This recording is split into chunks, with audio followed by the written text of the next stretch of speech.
Olá, bom dia, sejam bem-vindos a mais uma aula de História. É o professor Pedro Turco. Hoje nós vamos dar uma aula para o segundo ano do ensino médio, uma aula importante sobre iluminismo, um tema importante que ajudou, em certa medida, a construir aquilo que nós chamamos de mundo moderno, tá bom? Separei para vocês um conteúdo bacana, importante, que deve mais ou menos clarear aquilo que eu propus enquanto objeto de conhecimento, tá bom? A nossa expectativa de aprendizagem da aula de hoje é compreender o iluminismo como elemento de transformação da mentalidade do antigo regime. É uma expectativa importante, a gente não vai ver todo o iluminismo, a gente vai irei restringir alguns aspectos que eu considero fundamentais, né?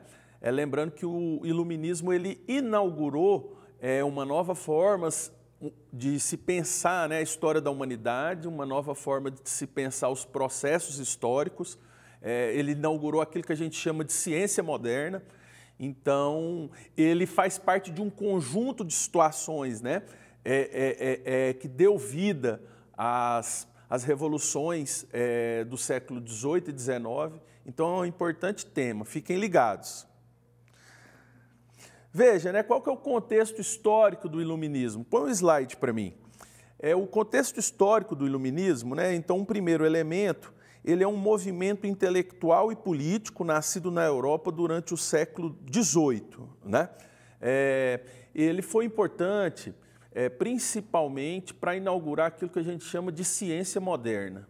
Ele traz uma nova forma de pensar, ou seja, ele rompe com determinadas formas de pensamento antigo, do antigo regime, que estavam muito presas a questões religiosas e inaugura aquilo que a gente chama de ciência moderna.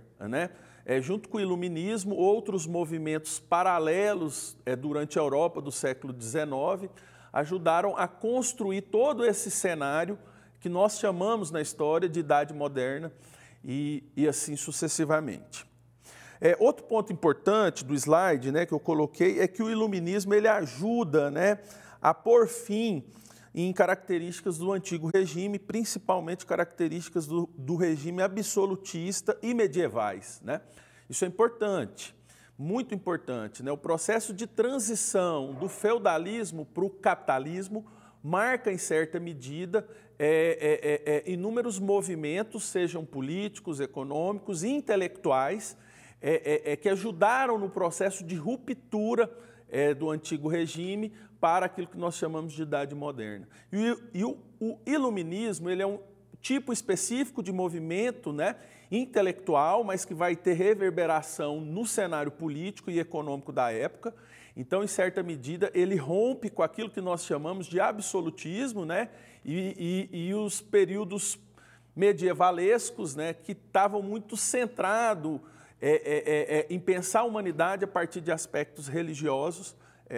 Basta lembrar que durante todo o período medieval a Igreja Católica teve à frente do processo de construção do conhecimento e do pensamento na Europa, mas com o surgimento do iluminismo essas bases se rompem e a ciência moderna surge enquanto elemento fundamental para entender os processos da humanidade, tá bom? Isso é importante.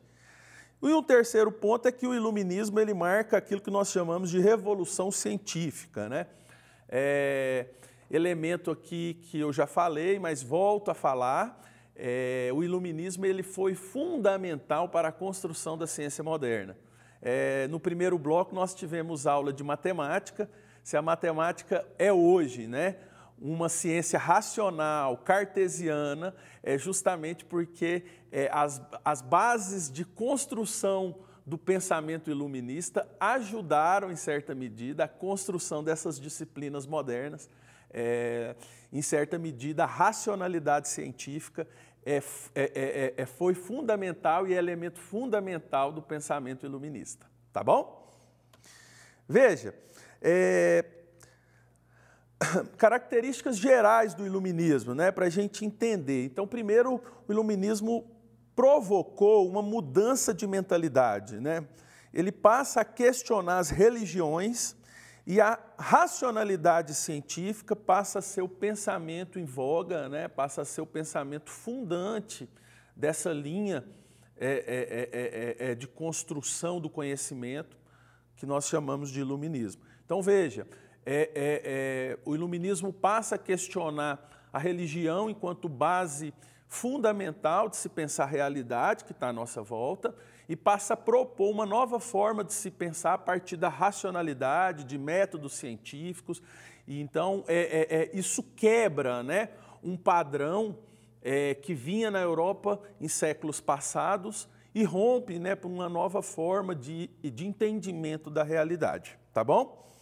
Outra questão importante do iluminismo, né, algumas bandeiras do iluminismo. O iluminismo passa a defender a liberdade, o progresso, a tolerância, a fraternidade, os governos constitucionais e a separação, principalmente, esse ponto é importante, a separação entre igreja e Estado, né? Eu acho que, volta para mim, isso aqui é um ponto importante para vocês entenderem, estudantes aí.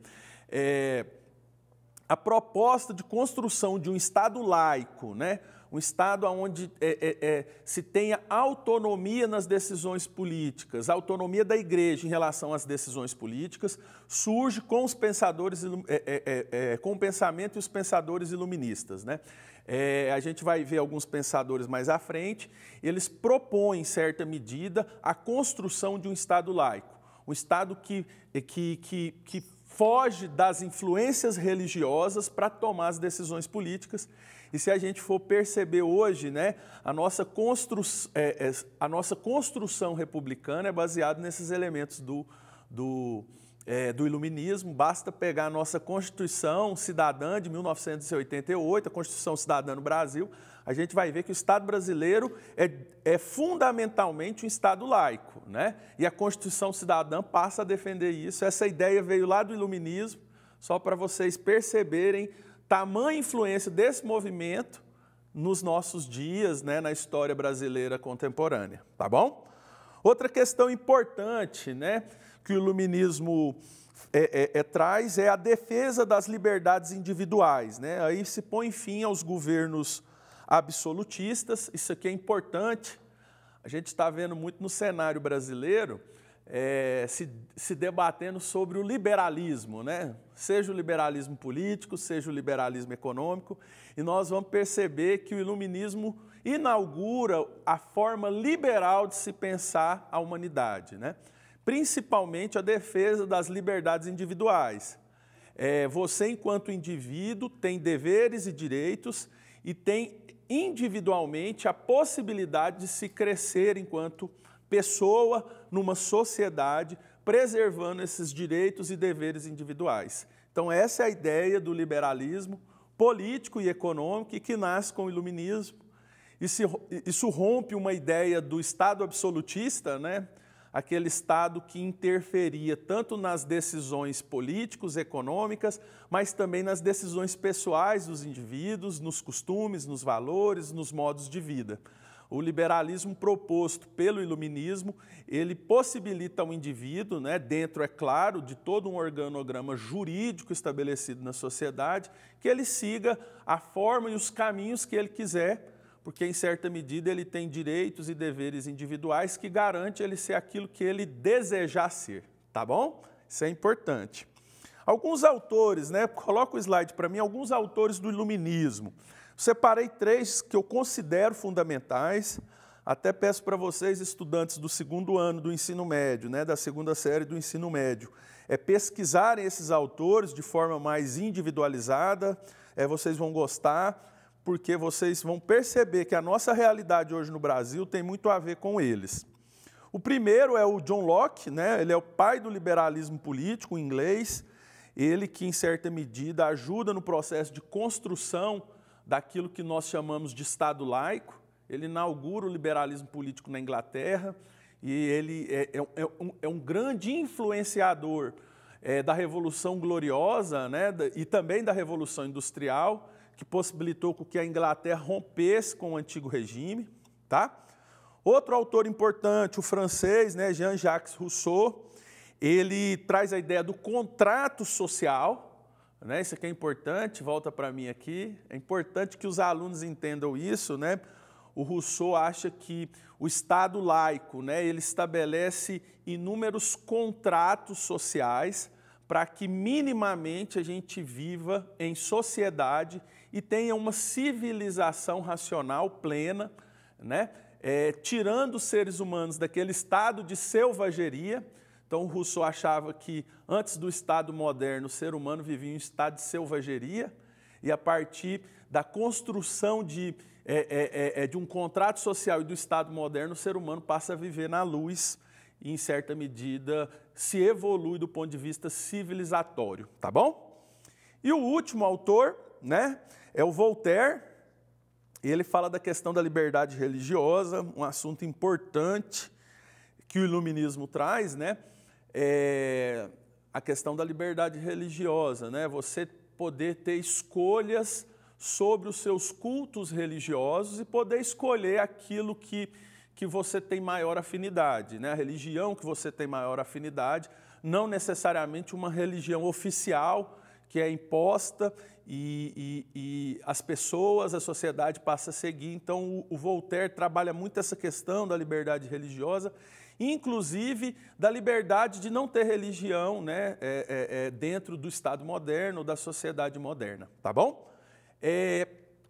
Seguindo na nossa aula, eu separei o iluminismo, ele foi a base de influência, né? Ele influenciou a Revolução Francesa e influenciou outros tipos de revolução que ocorreram na Europa durante o século XVIII e XIX. Eu separei aqui a Revolução Francesa, separei também a Revolução inglesa, né? Revolução Gloriosa, a Revolução Industrial e o processo de independência dos Estados Unidos. Tá bom? Chegamos ao fim de mais uma aula de História. É um prazer estar com vocês. Peço que continuem acompanhando o SEDUC em Ação, um programa fundamental para que vocês, estudantes do ensino médio, tenham acesso ao conhecimento escolar. Tá bom? Amanhã tem outra aula minha e de espanhol, mas para o terceiro ano. Valeu!